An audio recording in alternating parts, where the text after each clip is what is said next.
Okay. Okay, here we are.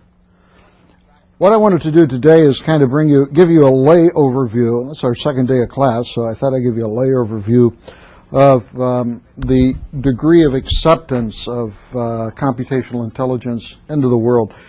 I don't know if you've ever noticed, but anytime there's a new paradigm, and neural networks is maybe a decade old as far as its popular use in the area. So in that sense, it's relatively new in relationship to older curricula such as control theory and some of the other ones. But nevertheless, when it came into vogue, there were a lot of controversies. Let me give you one. This is from IEEE Control Systems magazine. This is Bob Bitmead, and this was in '93. Can we focus on that a little bit? That looks a little blurry to me. Does that look blurry to you? You can't see it, can you? Okay, maybe that's as good as it gets. Anyway, this is what Bitmead said in an IEEE publication. He says the image which is portrayed of computational intelligence is the ability to perform magically well by the incorporation of new age technologies of fuzzy logic, neural networks, approximate reasoning, and self-organization in the face of dismal failure of traditional methods. This is pure unsupported claptrap, which is pretentious and idolatrous in the extreme and has no place in the scientific literature. In other words, this is a situation where a person was really entrenched and totally against the technology, some of which I'm going to be teaching you here today. That was 93. I don't know what he's doing today. I got his email down here. You can write him, and you can ask him what's going on. Let's see. There's California Supreme Justice said, I forget his name, but he said, if the only tool you have is a hammer, everything looks like a nail. In other words, if you only have traditional theories to apply to problems, and you only have certain tools in your tool chest, engineering tool chest, and you see a problem, you think that your hammer is going to do it. So this is the problem that Bitmead fell into. The father of fuzzy control. Now, when we learn about fuzzy logic, we'll find out that it was as a result of one person writing one keystone paper, which flourished into a whole field. And later on, when it was applied to the area of control, arguably the most important and most successful application was through Mamdani, and he was the father of fuzzy control. So there's Mamdani. Forgot my pointer again. I took away the little ones. Okay, hold on. Don't want to use my finger because it looks funny.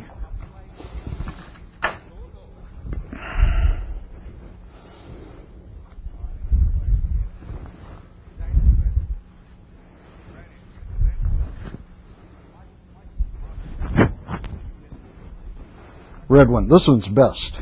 Look how good this works. Isn't that great? You can really see it with respect to the background. Anyway, Mamdani was the father of fuzzy control. He was the first to apply fuzzy logic and such to the control theory. And his comment is the fuzzy theory's delayed exploitation outside of Japan teaches several lessons. It does turn out that the area of fuzzy logic was, even though it was birthed in the United States, was actually developed in Japan in the mid-90s. And one is the traditional intellectualism in engineering research in general of the cult. I put the italics here, the cult of analyticity within control system engineering research in particular. I haven't looked at the journal in some time, but I do know that there is one of the IEEE journals, IEEE Transactions on Automatic Control, wherein some of the papers will never be applied. They're just ivory tower theory, and these are members of the cult of analyticity that Mamdani was talking about. So this is Bitmead's comment and a counter by Mamdani. And indeed, what we saw with the incorporation of computational intelligence was a minor revolt which is very characteristic of a paradigm shift. Paradigm shift is a new way to think about things. And so the computational intelligence became a new way to think about things. George Bernard Shaw said, all progress means war with society. And Einstein said, if we knew what it was we were doing, it would not be called research. That's one of my favorites. And plus, one can pontificate all wants to, but you get to, this is one of my favorite engineering axioms. I got to figure out who said this. I don't know who said this, but in theory and reality are the same. In reality, they are not. So you can theoretically argue that neural networks and fuzzy logic and such are no good, theoretically, but let's look at the situation where they've been applied to practice by engineers who also had available to them a very large tool chest of ideas and chose these concepts as being superior in their tool chest. And that is the reality. So in theory and reality are the same. In reality, they're not. Okay, what I want to do then is I want to go over some of the applications of neural networks particularly. It turns out that I could probably do a similar presentation on fuzzy systems and a smaller one on evolutionary computation. There are some places where evolutionary computation has made inroads, but it is the newest of the fields that we'll be talking about. Fuzzy logic and neural networks and their hybrid sort of systems or supplementary technology to existing concepts is able to hold its own in terms of applications. One of the places neural networks are used quite extensively is in the area of control. Why are they used in the area of control? Well, for a number of reasons, one of which is that they serve as a good plant model.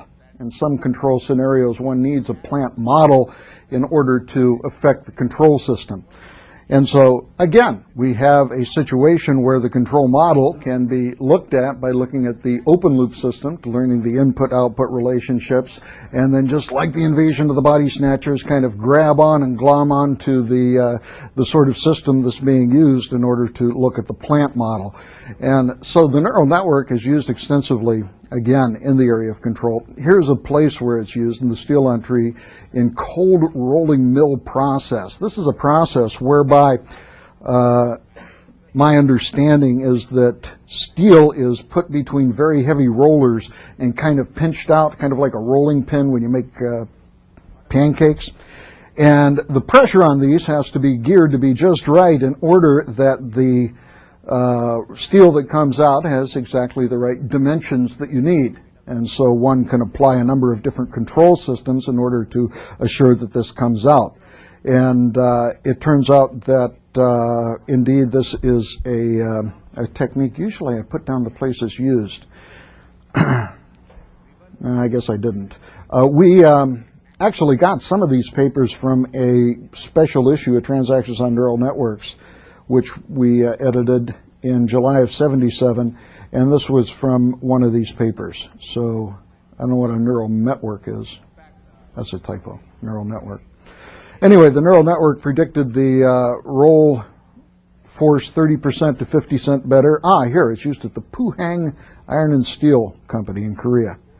It turns out neural networks in the Asian Rim have found, neural networks and fuzzy logic have found an immediate acceptance. We'll go into some of the purported reasons for that philosophically, especially when we get to the area of fuzzy logic. Okay, something is amiss. Okay. What has happened is all my graphics didn't come through for some reason. I'm not sure why. I have beautiful graphics. Let me tell you about a true application in politics. This was great. That's supposed to be a character of Bill Clinton. How many have heard of Robert Novak?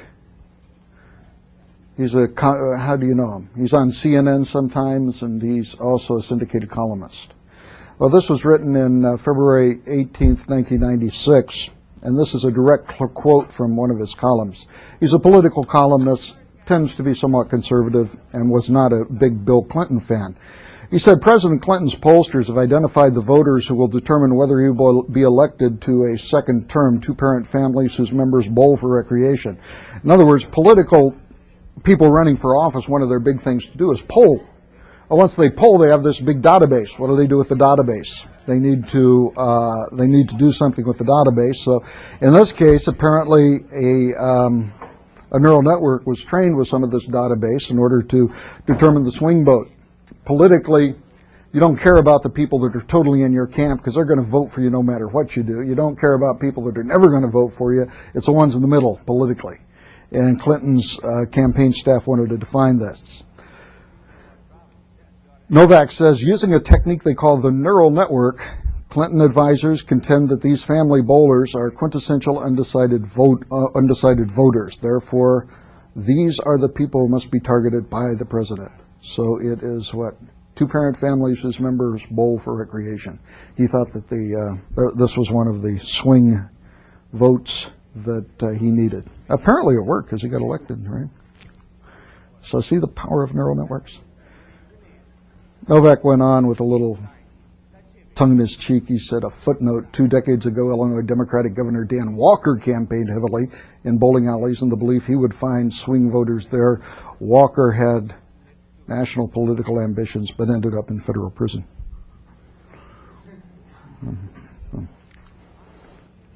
So that was a political use of a neural network. We actually talked to Paul Werbos, who runs at NSF, and since he's a program manager at NSF for neural networks, we wanted to find out what kind of neural network did they use, what do they use for data and things. So we haven't been able to find out as of yet, even though he tried real hard. So we don't know what type of neural network it was. Here's another application of neural network. Let's get back to the area of control. This is in plasma etch process control. This controls dielectric ether drift in the placing and the spraying down of plasma etching process. And there are 50 time variant variables which must be controlled in this process. So here is another case where we have a neural network being used in the control aspect. And DEC and Neuralware were the ones that did the process in this, and you have the result there. The United Nations used neural networks in a very interesting pattern recognition sort of process. They were interested in monitoring the interaction between ozone pollution, climate, and crops in the atmosphere. Now, why would the United Nations want to do this? Well, they thought by performing this monitoring, they would be able to better assess the agricultural situation in the place they were monitoring. And in remote sensing, you generate all of this data, and then you have to assess what this data means. You have different backscatters. You have looking at the terrain at different wavelengths and such, and you need to see what information you can glean out of this. And the United Nations Economic Commission for Europe has done this by monitoring the ozone pollution, climate, and crop ozone sensitivity.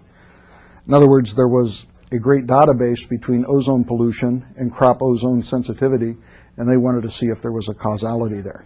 Again, it's a case where there wasn't a model. However, there was lots of data. So they were able to look at the data and see if indeed if that was the case here. There's trip ticket machines in Hong Kong. By the way, my picture without a beard is here in a number of places because when I presented this, it was at the first time I presented it, it was at a dinner, one of these dinners at the conference where you get up and there's always a speaker at the dinner. And there were spouses there and kids there that don't really care about this. So for the kids, I had them count how many times I appeared in the slide in order to keep their attention so they wouldn't be fidgety. And then the one that counted and came closest to counting the number of times I appeared won a prize, which was a T-shirt with the thing. So anyway, that's the reason my picture is here, in case you wanted to know. Okay. Okay, train ticket machine maintenance in Hong Kong. Typically, maintenance schedules are put on a regular schedule. And they figure that, hey, let's just go ahead and let's fix the thing. We don't know if it needs fixed, but if we perform this needed maintenance every time, that we'll be able to keep things running. In other words, there's no dynamic exchange between the use of units sometimes and when they're maintained. So the question asked by the neural networks in the train ticket machine in Hong Kong was the following. If I were able to monitor some of the parameters associated with that, with the machine, included use, past breakdowns and such, is there a way where I can intelligently schedule the maintenance so that I don't say I have to do it just every month? Like this one, I might have to do a month and a half, and another one I might have to do only 6 months. And that would save me a lot of money because I would only do it one time in 6 months as opposed to 6 times in 6 months. And so they wanted to do a study in order to assess this. Again, it's a place where a model is lacking, isn't it? There's a model lacking, but there is a big database in terms of usage, geographical location, etc. When this was written in 1997, there were 2.45 million people daily which used this train. The increase was 1% a year. And the machine breakdowns would cause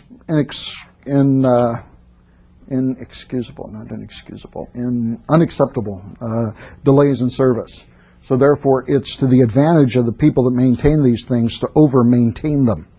So a neural network was used to take care of that. And unfortunately, you can't see some of the things here, but this is the actual neural model that they used.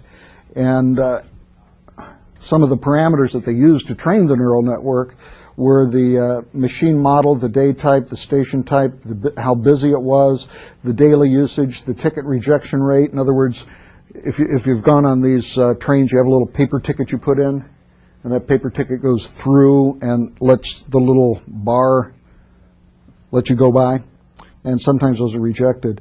The failure count of the past, the maintenance interval previously, the failure rate, the humidity, and the temperature. And apparently that they found out that all of these parameters had to do with the breakdown of these ticket-taking machines. And therefore we're able to assess and reschedule the maintenance of the system. Now notice something they used here. This is very interesting. They used a fuzzy neural network. We'll be studying fuzzy logic. We'll be studying neural networks. They're very complementary to each other.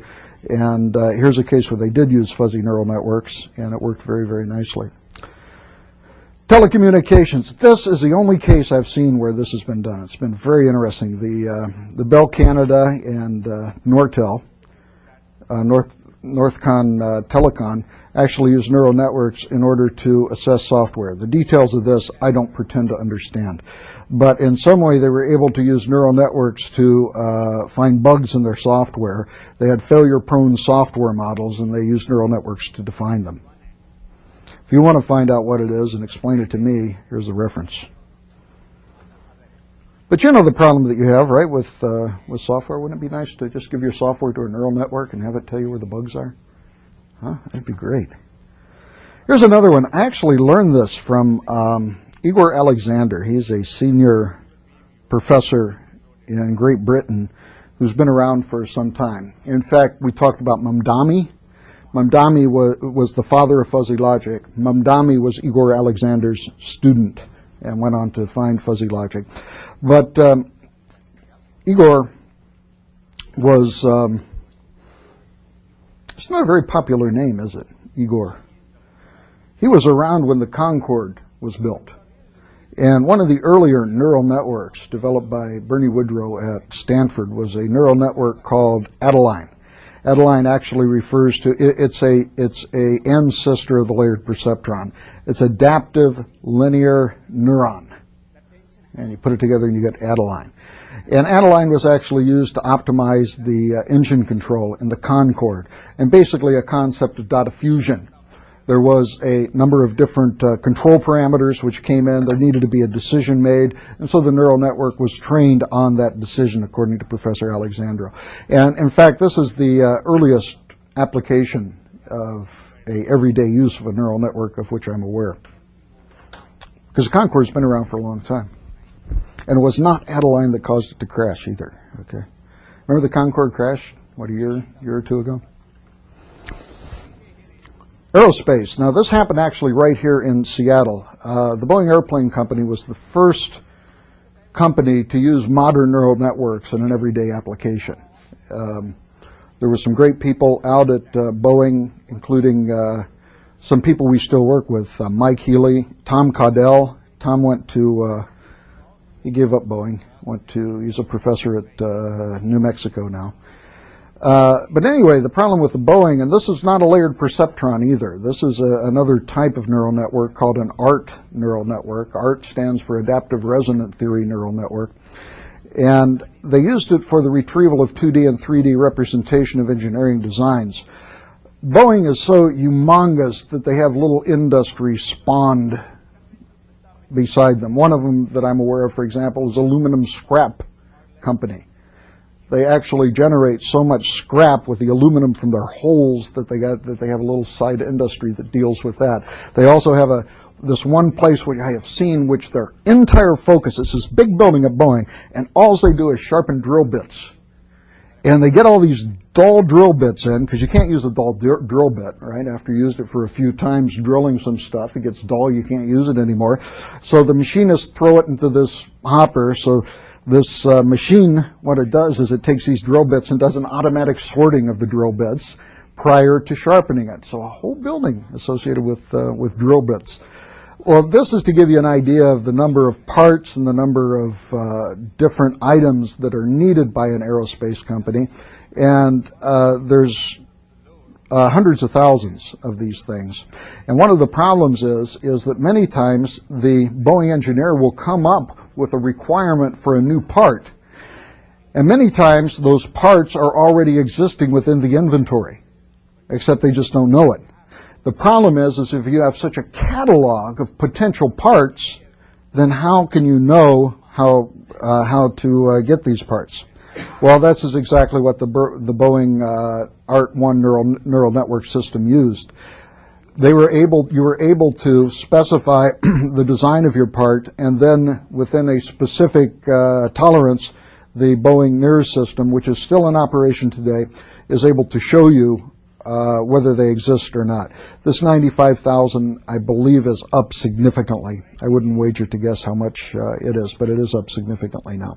So this is an application of neural networks, and again, Boeing was the first to use neural networks in, I should say modern neural networks, in a day-to-day application. Here's a great application. This is for police classification. These are true stories. There were riots in Chicago during the Republican National Convention of 1968 because at that time Richard Nixon was running for president. The Vietnam War was full-blown, and there were a lot of protests of people coming out and protesting. The mayor of the time was Richard Daley. Richard Daley was a political bigwig who had a very strong political grasp on Chicago. Maybe some of you have heard of Mayor Daley. What happened at the time, though, is all these hippies came, hippies and yippies, and these hippies and yippies were out protesting against the convention and the Vietnam War and a bunch of other stuff which nobody understood. And then the cops came in, and the cops actually got a little out of line. They started whacking these kids with billy clubs and things like that. In fact, some people call them police riots. Well, it turns out that the Democratic Convention was to be held in Chicago in 1996. And this was when Clinton was inaugurated. And they didn't want the same thing to happen. They didn't want these cops to go crazy again and beat protesters. And guess where they turned? The neural network. Yes. So that's the background. Let's go ahead and read it. The Democrats held their 1996 presidential convention in Chicago. And here's the other irony. In 96, Richard Daley, Mayor Daley's son was now the mayor. So there's a great parallel universe sort of thing.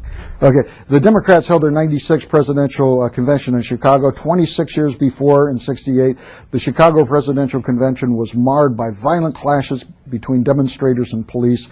A presidential commission was called a presidential commission called the conflict a police riot.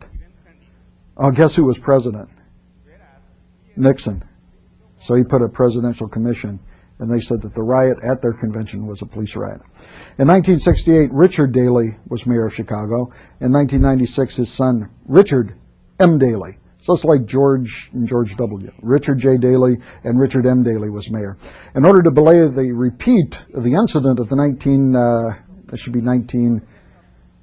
'68 convention, the International Affairs Department of the Chicago Police Department used a neural network to classify bad cops who might provoke conflicts. So they used a neural network looking at their database of good cops and bad cops to try to determine the characteristics of whether a cop had the potential of going wacko on convention duty. So here's what happened.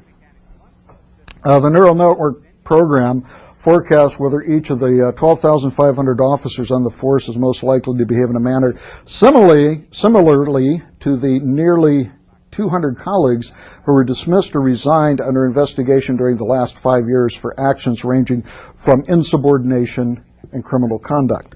So in other words, the people in Chicago, what did we say here, the Internal Affairs Department? Anyway, whoever did this, took the database and they looked at policemen and they identified features which they considered important, and then they looked at whether or not in the last 5 years these people had been kicked off the force or resigned because they were investigated. They wanted to do this because they wanted to keep these policemen from attending the '96 Democratic campaign to do stuff there. This, by the way, was reprinted from Scientific American. Very interesting. A total of 91 officers were identified. So in other words, after they trained it, they took the test data that they hadn't seen before. They ran it through the neural network in order to ascertain whether the cop was a good cop or a bad cop. And of all the test data that they ran through, they found out the total of 91 officers were identified. And they were forced to enroll in a counseling program. So if you were a policeman and you were kind of a bad guy, you got this little thing that says, look, the boss wants you to go to a counseling program and get sensitivity training or something. The neural network results, though, were challenged by the police union. This actually comes to a very interesting aspect of neural networks as they were back then. The neural network, as a black box, contained no causal mechanism to specify the reason or reasons the classification of potential bad cop was made. The neural network lacked an explanation facility. Remember, we talked about the explanation facility as being a nice property of a classifier, that once we trained this black box to determine input versus output, we would like to know why that decision was being made. Is there a way we can reach into the black box and we can pull out those rules in order to ascertain that? If the neural network doesn't have hidden layers, can't you see the reasons why it made the choice? Well, let me tell you historically what happened. There was a lot of work by Rumelhart McClellan initially where they attempted to do that. They looked at the activation of the hidden layers and attempted to extract rules. They had some success on some very elementary neural networks, but the more advanced they got, it just didn't work. The place where I think that the big breakthrough came through was using fuzzy systems for neural networks. And the basic concept is to set up the neural network much like a layered perceptron, but in a fashion where it can be interpreted linguistically, and we'll find out what that means. It can be interpreted linguistically as rules. And then once the neural network was trained, you could literally extract the rules out of the system.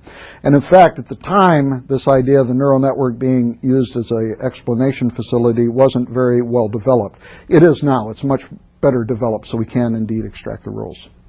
Okay. So anyway, this was it was a legal precedent. I actually asked this to a lawyer who said, yes, you have to show causality.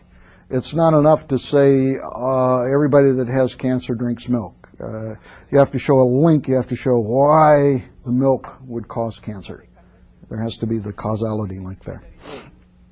And that's a legal issue, which the neural network did not address. So if you're ever an expert witness in something and you're using neural networks, make sure that your neural network has an explanation facility or it's legally not viable. One of the big aspects was actually been pioneered largely here and somewhat in British Columbia, is the use of neural networks for power system dynamic security assessment. Professor El-Shikari here has done the pioneering work in this. And here's the problem. In a power system, there are contingencies that can occur where the power system violations make it go unstable. The result is that there are brownouts and blackouts. And so the situation is as follows. If you have, for example, a power system and you have a generating station which goes out, this sends a very complicated nonlinear rippling effect throughout the rest of the power system. And in certain cases it can cause relays to trip in order to, well, basically the same thing as fuses in a fuse box, but when these big relays trip, you lose all of your power. So this is to be avoided. So what the people in security assessment do is they look at power systems and they look at the situation where, okay, they say, well, you know, what happens if this generator goes out? What happens then? Well, in order for them to figure out what happens, they have to sit down with this humongous emulator that is described by coupled sets of nonlinear differential equations, which are enormously computationally intensive, and they have to sit down and they have to figure this out. And even at today's speeds, it's just prohibitively long. So therefore, the concept is of power systems dynamic security assessment is to use results of these computers which are trained offline, and use this simulation data generated offline. Maybe it took you a year, maybe it took you 2 years in order to generate the data. That's okay. But to train a neural network in such a fashion that neural network will be able to give you the results instantaneously, or nearly instantaneously. Because you don't have time for these things. You don't have time to analyze the power systems when you do have problems. So the neural network solution is to train a neural network to emulate complex equations. It's currently being used by BC Hydro. You know, it just occurred to me, they haven't had any blackouts in Canada, have they? It's the neural network, must be. 1,293 buses, and Hydro Quebec, which is 963 buses. Very powerful area. Varflow. We met a guy named Jeff Neely, he came to the first conference. Actually, El Shikari put on a conference, application of neural networks to power system.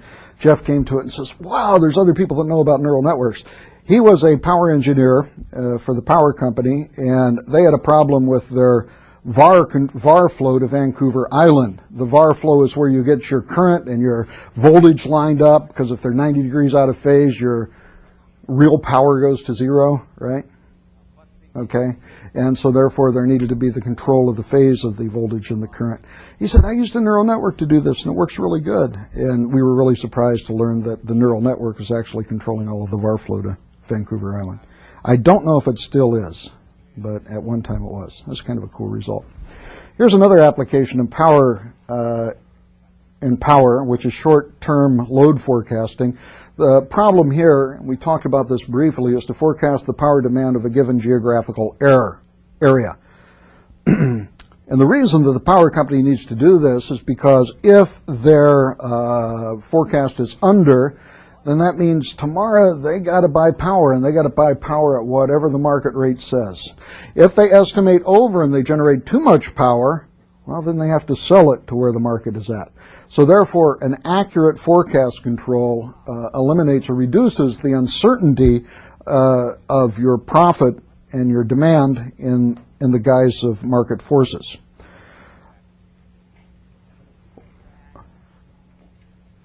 The features which are used to train these are the current temperature, the forecasted temperature, the day of the week. This is really fascinating because you look at the days of the week and they are different, Saturdays and Sundays. If you look at the power consumption and you look at the curve, of course, during the night it goes down, then it kind of goes up in the morning, and then it kind of goes down at 5 o'clock, and then it goes down a little bit more for the rest of the day.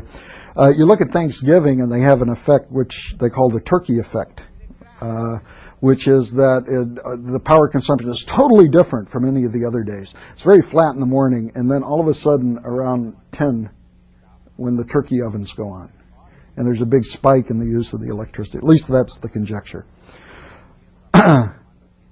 In some places, the humidity is also monitored. I don't think that's as important here.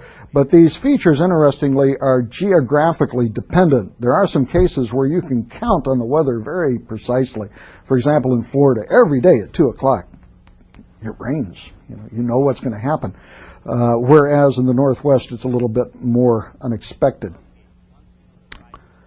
Well, my graphic didn't come in through here. Oh, there's my bald spot. Okay.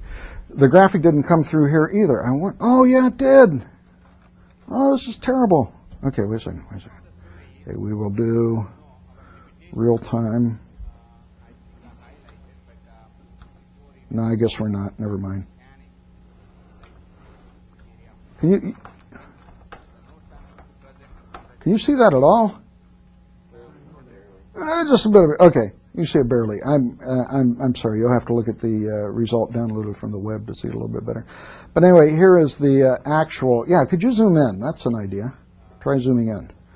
Zoom, zoom, zoom. Zoom a little bit more. Okay, good. Now, what this is the solid line is the actual way that this was done, and this was a forecast 24 hours ahead. If you look very closely here, you can see little dashed lines right below it. Can you see little dashed lines? Just barely right below it, right here. Little dashed lines. And those dashed lines are the forecast. For the temperature? No, for the forecasted load. It was for the forecasted load. And this was a forecast 24 hours ahead of time. It was a neural network trained on the historical data, and it was incredibly successful, much more successful than Lloyd, who I told you about. So this worked very, very, very well. And can we zoom back out here?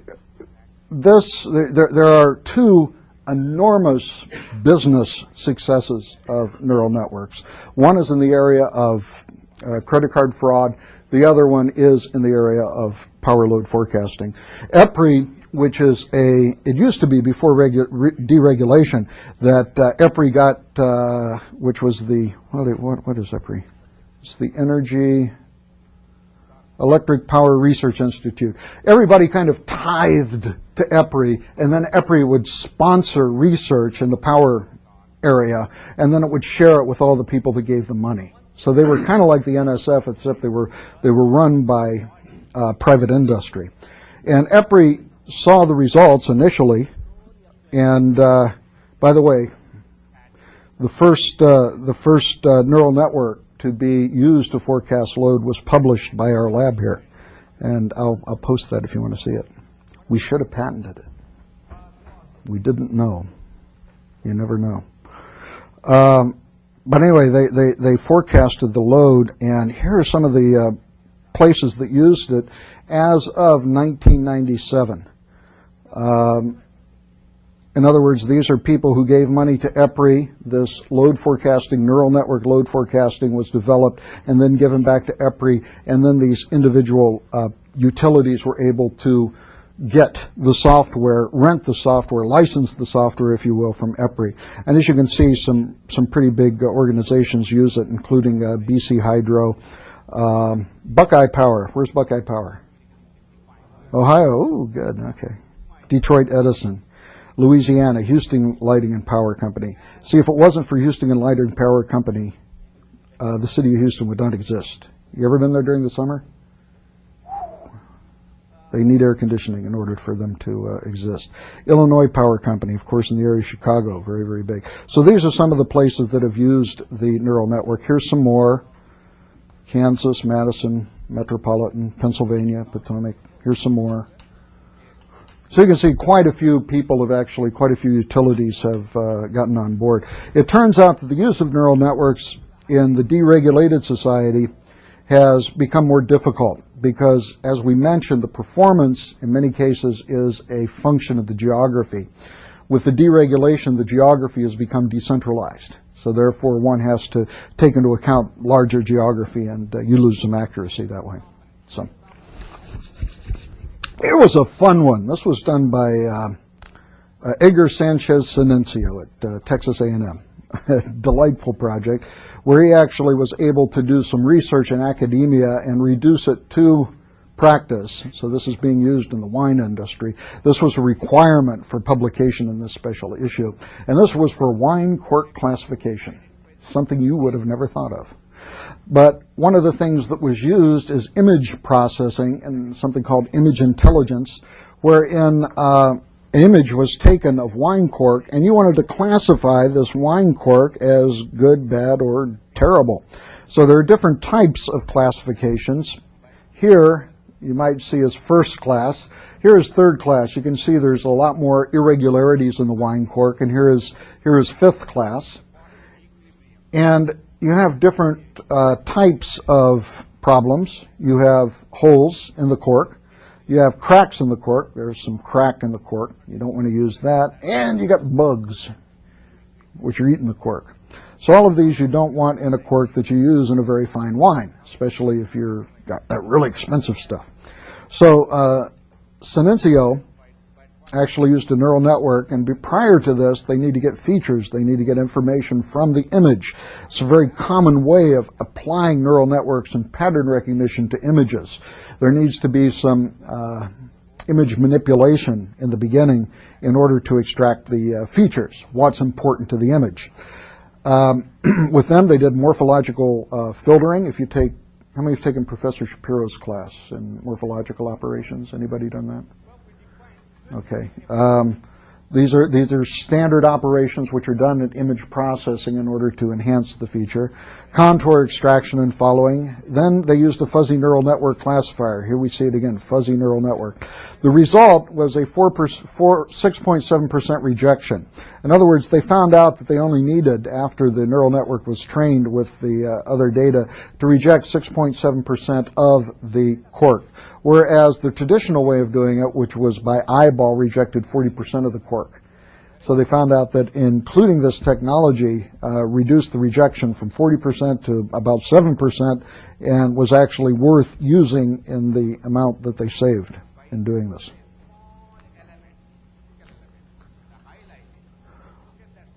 The other big area, besides power load forecasting, has been in the area of finance and especially credit card detections. Finance is a soft science. It is not a hard science like we as engineers are used to. It's a soft science in the sense that if you come up with a theory, you can't prove it. The only thing you can do is apply it to data and say, ooh, it works, but then it might work on this data, but maybe the data changes and it doesn't work. There was a classic book. If you're interested in finance, this should be the first book you read, A Random Walk Down Wall Street. It's by this guy, Burton G. McHale. And he basically says that all of finance and all moving of security prices is a stochastic process, a random walk. And there are those who don't believe in that. Well, this guy can't prove that the people who believe that there's structure in the moving of security prices, he can't prove that they're wrong, and they can't prove that he's wrong, because there exists no proof. You look at the type of car they drive. That's the bottom line. I pulled some quotes. Professor of Economics, Yale University, 1929. You know why that was significant? It was right before the big crash. It says, stocks have reached what looks like a permanently high plateau. He was right. This is a good one, too. October, this is one of the peculiarly dangerous months to speculate in stocks. The others are July, January, September, April, November, May, March, June, December, August, and February. Now, one of the problems with application of neural networks in finance is that the people that do this, especially in things such as dealing with securities, options pricing, future speculation and stuff, they won't tell you what they're doing. Because there is a theory called the efficient market theory, which it basically says that if everybody knows how everybody else is going to forecast the market, none of them is going to work. Okay? That's really true. It becomes a self-fulfilling prophecy. I talked to the first professor of financial engineering about this, and they were having remarkable success with neural networks in the area of futures trading. And I asked him, I said, this can't be. You know, if it's a random walk says that you can't forecast what the price is going to be. Yet these neural networks are doing it, and then, of course, as soon as everybody uses neural networks to do it, it won't work anymore. But he says no. He says they are both consistent, and the reason that it works is because the movement of prices is a self-fulfilling prophecy. Many times in the trading of things such as futures, there would be people who would look at the movement of the securities, and they would do things such as they would draw little lines, what they called trend lines, and try to see if it was going up. And then they looked at all these other different features, stochastics, and there's whole books of them. And they would look at all of these things, and they would use this to concatenate all of these features into whether the market was going up or down. One of them was, I forget the name of it, but it was the variance, the volatility of the wave, that if the volatility actually went flat, that means that the securities price would either shoot up or shoot down. That was one of them that I remembered. So I asked him, how come that works when it's not supposed to work? He says, well, it's a self-fulfilling prophecy because everybody that looks at these books believes it. So everybody looks at these books, and everybody sees, okay, the price is going to go up. So 1,000 people believe it's going to go up, even though the market itself is randomly fluctuating. Price is going to go up. What are they going to do? They're going to buy. What happens when they buy?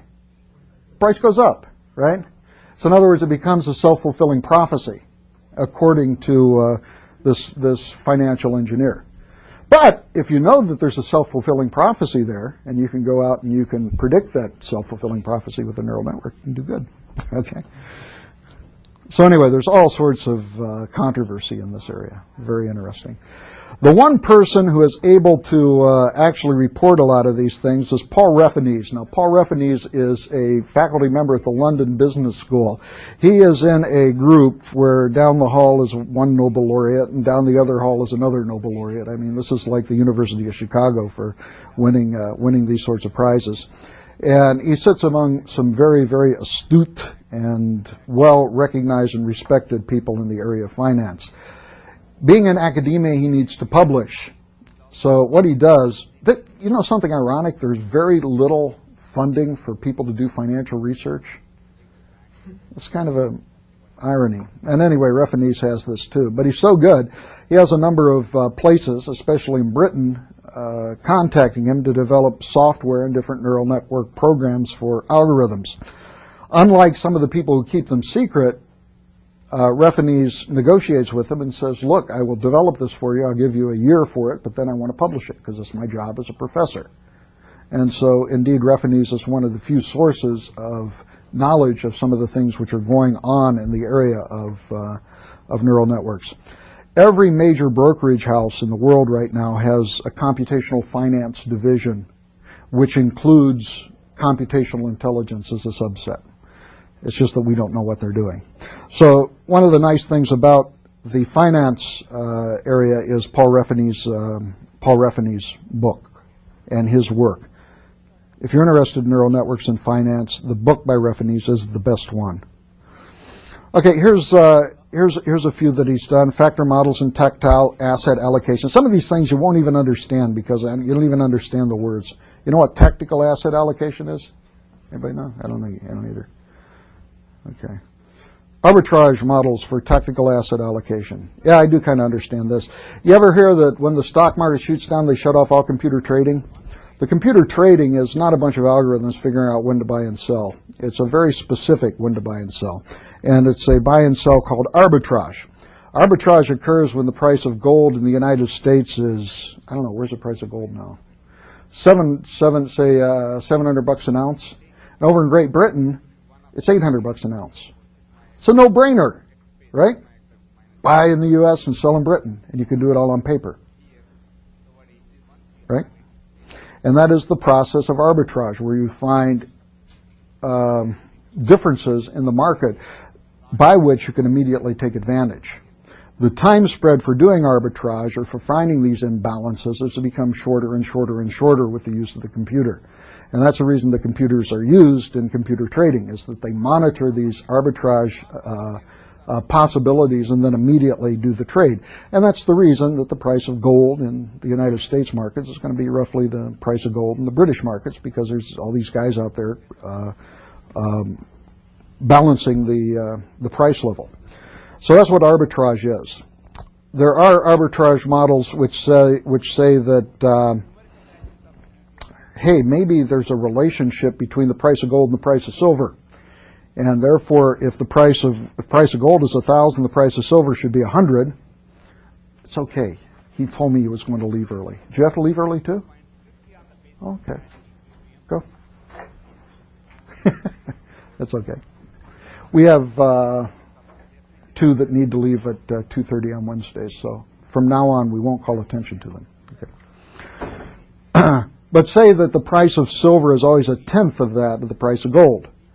Well, if the price of gold moves up to 1,100 and the price of silver is at 110, there's kind of an indirect arbitrage that really the price of silver should be at 110, since it's 10% of it.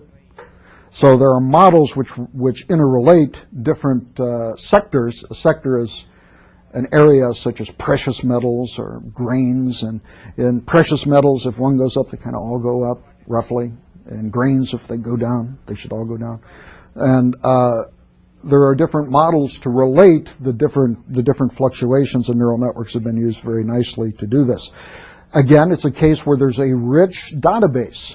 We have all of the market history in order to use the market history in order to do this technical asset allocation and arbitrage. Okay, nonlinear co-integration in European equity funds. How many knows what this means? I don't either. You have to know finance to do this. We'll just pick out a few here that we'll talk about. Forecasting intraday volatility for option pricing. Volatility. If you had 505 last quarter, you know what volatility is. It's the standard deviation of a stochastic time series. If you have a very flat time series, that has a very small volatility. If you have a time series which whips up and down, that has a very big volatility. And indeed, in stochastic processes, the volatility is exactly the variance of the stochastic process. One of the interesting things is that many of the models, one needs to know the instantaneous volatility. The problem with knowing the instantaneous volatility, it's almost like knowing the instantaneous frequency of a signal. If I ask you what the instantaneous frequency of a signal, what would you say? You know what I mean by frequency, right? If I ask you the frequency of this, you would know exactly what it is, okay? However, if I said, okay, I know this time series right here, what's the instantaneous frequency here? If you just know a small piece of it, you can't tell the instantaneous frequency. It's a Heisenberg uncertainty principle sort of thing that you have to know a large interval in order to assess the frequency, okay? So therefore, if you have a non-sinusoidal signal and you want to determine the frequency component at a very small time interval, you have a rough time doing that. It's the same for the volatility. If I gave you a time signal that looked like this, then, well, you know, it maybe has a constant volatility. But if I gave you something wherein the signal changed like this, well, look, the volatility is big, here it's small, here it's big, small, big, and it stays small for a while. And determining the instantaneous volatility is a lot like determining the instantaneous frequency. It's like learning the swinging of the stochastic process with given only a small portion of it. And you can't do it. There's an uncertainty principle associated with there. I had a floor trader tell me one time that he would kill in order to have an estimate of the instantaneous volatility, because he could use it to his advantage in making trading decisions. Well, this is one of the places where Refanese has done some work in the area of forecasting intraday volatility for options pricing. This is not for security movements, it's for a derivative called options pricing.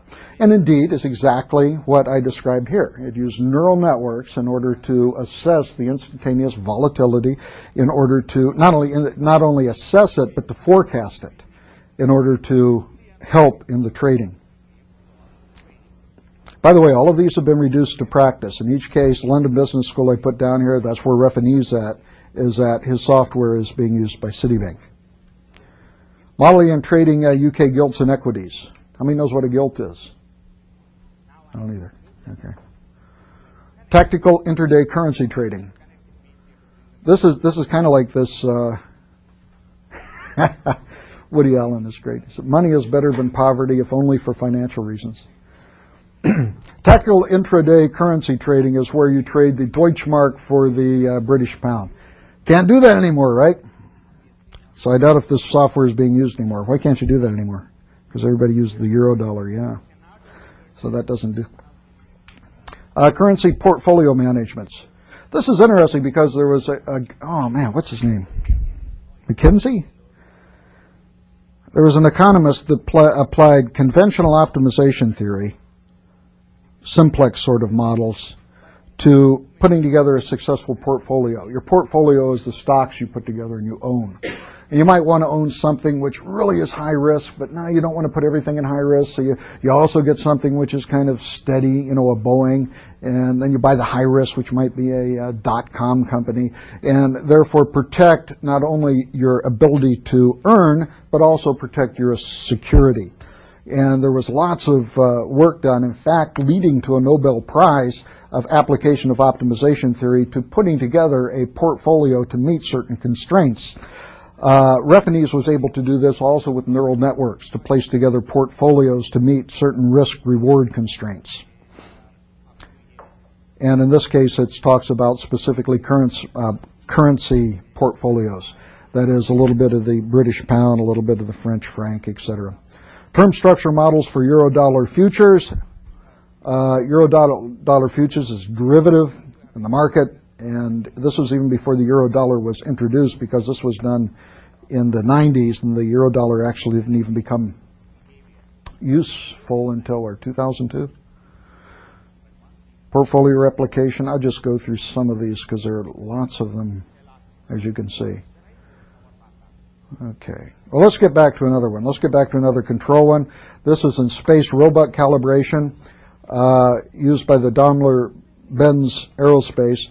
They wanted to have a robot which was able to self-adapt based on degradation by wear and damage. So therefore, there was apparently a robot which, as it was being used, developed a degradation and maybe got damaged, maybe an arm fell off, and its performance would have to adapt to these degradations.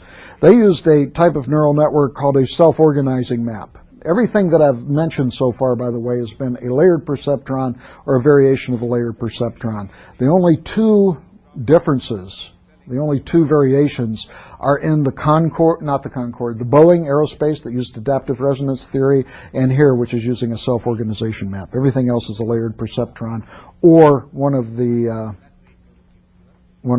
cousins of the self-perceptron. Texaco uses neural networks also in control for processing of petroleum. This was developed for them by Neuralware and is being used by Texaco. It uses a control system using an adaptive neural network for target and path optimization for multivariable nonlinear processes. The separation of crude oil into the different components is a control process which neural networks were used for here at Texaco.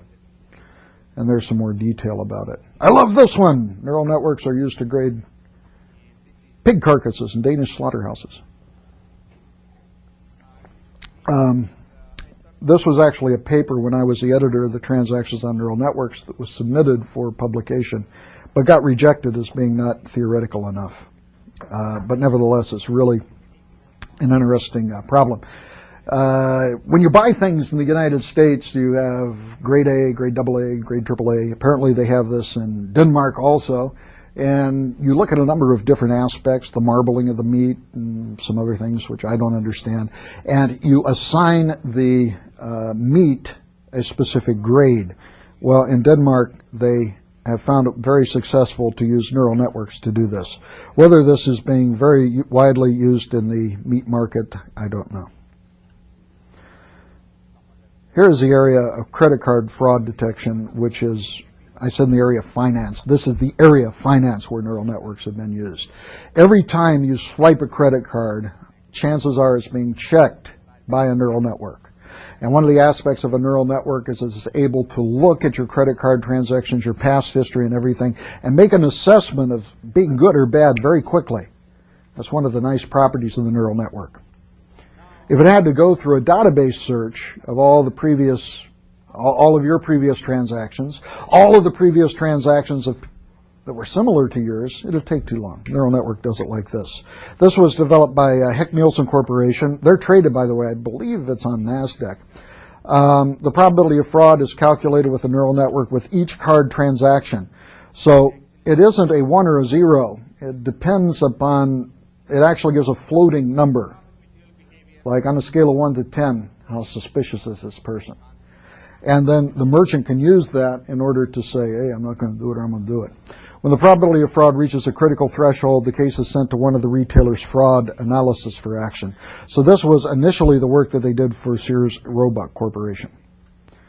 Heck-Nielsen Corporation now is, just go look if you have access to past stocks, and you'll see a Heck-Nielsen Corporation has survived the dot-com meltdown, the high-tech meltdown, and is really continuing very, very well because they found a very, very powerful area in here in terms of credit card protection. Here's another one, and this is a little bit out of date. This was really cool. This is use of neural networks to detect cancer. And it is much like the Quark image processing. You think it'd be totally different, but the underlying methodology is the same. You have an image, and from that image you have to assess some sort of status from that image. This turned out to be pap smears, which were used to determine cancer. Cervical, so that's the word I'm looking for, cervical cancer. And what they do is they take this smear of fluid and they put it on a slide, and then the traditional way that this was looked at was by being put under a microscope. And it was put under a microscope, and there was a person that looked for cancerous tumors. And they were called pap smears because the physician that developed it was named Papadopoulos. No, I'm sorry, Papanucleo. How would you say that? We have any Greeks here? Papanucleo. Okay. So anyway, he developed this pap smear. The problem was, can you think of a more boring job than sitting for 8 hours looking at a microscope? And the problem was there was an enormous amount of human error which cropped up in doing this. So there was a company called Neuromedical Systems who said, let's use a neural network to do this. We're going to do some feature recognition, and we're going to be able to do this. So during the clinical trials, they reported the average accuracy of their rates of 90%, 97% above the average 70% accuracy rate of the current system. Man, this sounds like you're cooking the statistics, right? Why can't they just say something simple? The average accuracy rates of 97% above the 90% accuracy. What does that mean? I think they're just saying that before it was 70%, now it's 97%. Yeah, maybe so. Yeah, maybe so. Okay. Their competition was a Seattle-based company called Neopath. What's interesting is that about 2 years ago, Neuromedical sued Neopath, and Neopath sued Neuromedical. Neopath was aware of I believe, of the neuromedical development, and they were doing pap smears too. So they needed an automatic pattern recognition system that also looked at pap smears. So they developed, in fact, it was one of the alumni from our lab, Seho, developed what he referred to as a fuzzy decision tree. Remember decision trees as an alternate technique? And the lawsuit was that this fuzzy decision tree was really a neural network in disguise. And so there was lots of litigation going on. It was a kick. One of the most exciting things I've ever done in my life. We went to New York, and I don't know if you've seen some of these movies where they have these columns in the New York district courts. Oh, it's just beautiful. And we went in, and the stuff was exactly the way you see it in the movies. You know, lawyers coming up and going, Dr. Marks, with all this attitude. It was really fascinating. So anyway, we did that. Anyway, Neuromedical sued Neopath. Neopath sued Neuromedical in a countersuit. This went on. There was another company called, there was another company that eventually decided they wanted to do stuff with Neopath. There was another company that decided pap smears were dumb. What you should do is take this liquid, put it in a little bottle, spin it around, and get a homogeneous mixing of things. Because you're smearing it around, you can get clumps of cells and not clumps of cells. So they decided to do this. So they were kind of up there watching this battle going on. And while the battle was going on, they came to Neopath and they said, "You want to do something together?" They said, yeah, we'll do something together. So they started doing some research together. Then Neuromedical System, their stock tanked. They were down to penny stocks.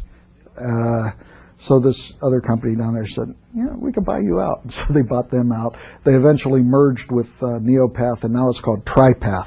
So all of this information and all of this is in a single company now. Which was composed of two companies that were in litigation with each other, and a third company which was down there kind of monitoring it. So make sure when you do that if you ever get involved in a lawsuit that you don't have a third person watching. In fact, somebody told me that was the origin of, is it lacrosse? That the Indian tribes used to have battles together, but the problem was when they were fighting, there would be a third tribe come in, and because both were kind of weakened because of the fighting, and prey off the villages of the two warring factions. So they decided to invent the game of lacrosse, where instead of having actual big fightings among the villages, they would send teams, and these teams would play a game of lacrosse, and the losers would all get killed, and that would end the war. So in order to not weaken each other. So this is this lacrosse syndrome. It's exactly the same thing. Two companies fighting each other, and then the third coming in and grabbing them all.